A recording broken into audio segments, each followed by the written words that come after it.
Ladies and gentlemen, welcome to the dugout. Still remain your humble host, Adetola Roberts, and this is my off and on co-host. Very consistent co-host. Yeah, right. Theophilus Osagi in the building. You know how we do. Let's go. I just watched two. Okay, I won't say two exciting finals. Why? Let's not go there, but you know, but we watched one exciting final. At least we watched that one together. We watched it together. Yeah, that's what you say. The game between Spain and of course England was a roller coaster. What the second half? Yeah? I mean, the first half was a bit dodgy because they were like. Exactly. Now weighing each other, checking each other out, and all of that. But the moment that first goal, by what's his name again? Spanish winger. Okay, Nico Williams. When that first goal got in. Yeah, that we knew all the floodgates are going to be thrown open. But Tola, see, I want to revert to your last shot you made, where you said the day England meets a team with a balanced midfield, they will lose. I said that actually. They will lose. I'm going to put that on the show. Don't worry. I said it. That the day they meet a team, and it might look like the game ended 2-1, but if you actually saw that game, that was not the true story of what happened. Because Spain dominated that game, literally. From start to finish. England had their moments. It's normal, it's football. Like I said in that video, that short, I think I'll put the link in the description. They have, England, what they do have in this tournament is exceptional players, individual talents. Yeah. Saka, Foden, Bellingham, Kane, Palmer, Declan Rice. You can name almost the whole starting level of the English team and say that these are very individual, brilliant talents. But as a team, you can say that Spanish team, of all the big names in this tournament, the Spanish team was, I would say the least likely to win if you look at the names on paper alone. Correct me if I'm wrong. If you look at the names on paper alone. But in that video also, I mentioned that my pick for this tournament was France, Germany, and England. But when I watched Spain play, they became my favorite. So maybe because I support Barcelona, you know this. Not necessarily bias. It's just knowledge. No, not knowledge because I'm knowledgeable. Based bias, and I agree. Yeah, that's true. Now. So because I support Barca and to a large extent, I'm very familiar with quite a number of the Spanish players. I remember the last Euro Nations League. Yeah. Spain won it. Yeah, they did actually. And the man that won the player of the tournament yesterday, Rodri, was also voted player of the Nations League as well. So it kind of created this feeling prior to the Euros. And I remember I predicted that if they don't meet each other, I see two teams making it to the finals. Two teams making it to the finals, Spain and England. Okay. And that was exactly what happened. Now, left to me yesterday, I was comfortable with anybody winning. Lamine, obviously, he plays for Barca, and he did not fail to disappoint. For those of us that have been watching Lamine for a very, very long time, we knew that he was going to come of age. But then that a 16-year-old performing the way he performed at this tournament was extremely spectacular. Winning the Euros at 17 years and 1 day, I think that was intense. Then for me, I have the bias towards Harry Kane. Of the opinion that you don't score 206 goals in the Premier League and you don't win anything. You move to Bayern, you don't win anything. You play in the European final, you don't win it. You play in another final again. I was actually hoping... He's pro Kane, by the way. Yeah, I'm pro Harry Kane. But like you rightly put it, and you called it at the start of this tournament, Gareth Southgate, forgive my French, doesn't have the cojones. Call Jones. He doesn't have the cojones because you have the opinion that certain players should not start. Which players are you talking about then? Like I said, depending on how you start a tournament, I'll give you two scenarios. The first scenario is, for me, I would rather start one of either Foden or Bellingham. I won't start both of them. Okay. Because they are too similar and they are too forward when it comes to playing the game.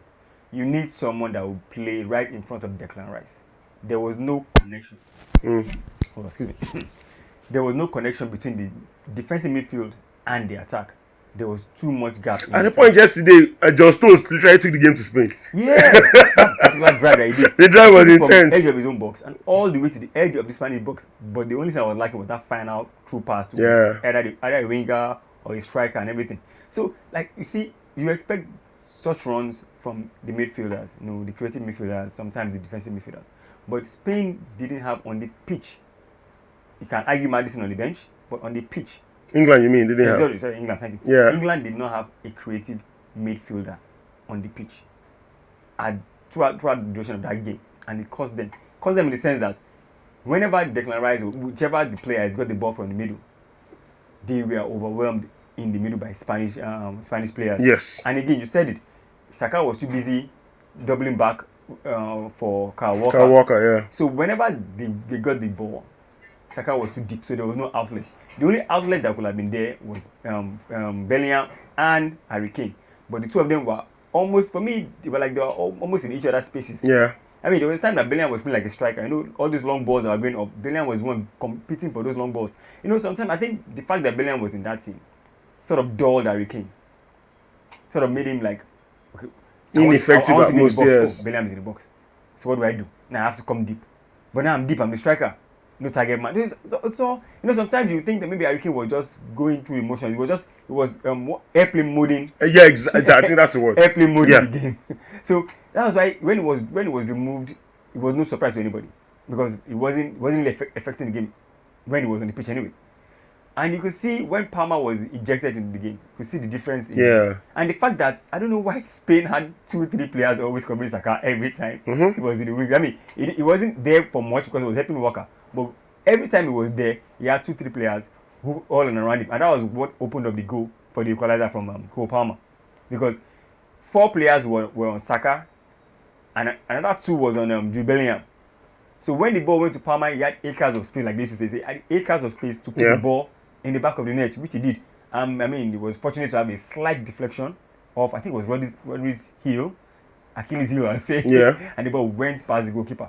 But then again, coming back to Spain, because we can't be talking about the second place team and not talk about the eventual champions. Come back to Spain. I mean, they had relatively, they had probably the youngest team to have won it for them in any tournament. This team was relatively very young. And the key players, I mean, apart from Rodri, who was the player of the tournament, was your pick. Yeah. Your player of the tournament before it was even announced. Before it was announced, I mentioned it. I was thinking, maybe if Lamar had scored one of those 2 goals, maybe the bias would have swayed. Chances are they wouldn't want to give it to a young player, and then the same person becomes. Exactly. And actually, for the first time in the history of the Euros, 2 players from the same team won best player and best young player. Yeah. That had never happened before. Never ever happened before. But Lamine was going to win the young player. Everybody knew that from the onset. The thing is this, Tola, not trying to cut you, but prior to this tournament, quite a number of us, like I said, you follow different leagues, you now tend to expect certain outcomes. There's a reason why I always say this, and I'm sorry, but it's our reality in Nigeria at the moment. We're looking at getting foreign coaches to do the job for us, to win the titles for us. Yeah, probably might have been done in the past, but there's a reason why we've not won the Nations Cup since 2013. The last manager to do it for us was a home-based manager. Big man himself. The big boss, Stephen Keshi. And he understood the importance of injecting home-based players into the national team. Now, these are not guys that are glory hunters. These are guys that literally are doing it because they don't have a choice. It's either they win or they go back to poverty. It's either they win or they go back into oblivion. It's either they win or they make a name for themselves. So they're literally going out there representing the country to its fullest. Yes, you could say the English boys are doing it to represent the king. You just be the queen, but now the king and all of that. But football has moved beyond that. If you watch the Spanish team, watch every single team that has won a major tournament, you understand this injection of young players that just want to make a difference. They want to show that, yes, this is my country. I want to do this for my country. Remember, Gavi was very instrumental for Spain, or to Spain, qualifying for this tournament. In fact, Gavi picked up his ACL injury while playing for Spain. In the build-up to the Euros. And he was ruled out of participation in this tournament. The king of Spain. Have you had an ACL before? What? Have you had an ACL? God, no, let me get ACL. Waiting at the do give me ACL. I have. No, why will I have an ACL? But my own was not ACL. My own was I Achilles rupture. No. 6 months I could not walk. I'm not that active. Trust me. ACL is what, shall? ACL, you lose all the muscles in that particular leg. Gavi picked up that injury, and the king literally reached out to him prior to the finals and said, you qualify this team. You are every bit as much a member of this team as every other person that went to represent the team. And De La Fuente even came out and said, Gavi is our 27, we're going to be our 27 player on the day. And he celebrated with the team yesterday. The camaraderie in that team was just top notch. And for the first time, we saw a team win all their games en route to going to claim the European Championship. No points dropped. Not one single point drop. Be it in regulation time, none of their games got to penalties. No. Spain didn't have to get to penalty shootouts. And it just showed you, even after Pedri got injured, almost deputized. At a point yesterday, Rodri was taken off.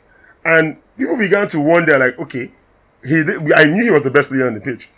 One of the greatest footballers ever played for Nigeria, Sunday said, we always tell you, the work that the defensive midfielder does on the pitch, if you don't watch football, you would not. If you don't understand football, you would never know what they do on the pitch. And Rodri has been one of the best footballers in the world for the past 3 to 4 years. In that position, I don't really think anybody at the moment comes close. That's right. They will come for you.